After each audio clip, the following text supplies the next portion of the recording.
আর সরকার। দাদু শুধু নয় জামাতের, দাদু সবার জনতার। তার পাশে টাইম নাই, দাদু মোদের ডাক্তার। চাঁদাবাজি ফ্যাসিবাদী রুখতে দাদু দরকার। দিকে সবাই ভালোবাসে যুবক থেকে তরুণ, অথচ জোকার নেতার এদিকে অবস্থাটা করুন।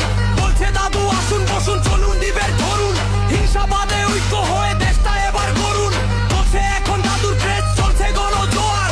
দাদু মোদের ভিশনারি, আইকিউ নয় লোয়ার। দাদুর কাছে ক্ষমতা নয় জনতাটাই পাওয়ার। সময় এসেছে দাদুর সাথে নয়া বাংলা ছোঁয়ার। দাদুর জন্য মাঠে নেমেছে কৃষক থেকে নারী। দাদুর কাছে লন্ডন নয় বাংলাদেশটাই পারি। দাদুর জন্য দরকার নাই প্রোটেকশনের গাড়ি। আইডি হ্যাকেও ধরা খেয়েছে সেলো যন্ত্রকারী। দাদু মোদের চির তরুণ সাদা চুলে দাড়ি। ছুটছে দাদু উঠছে দাদু দেশ ও বিদেশ ছাড়ি। শহর নগর গ্রামে দাদুর জনতা সারি সারি। দাদু মোদের মাটির মানুষ সত্যির অহংকারী।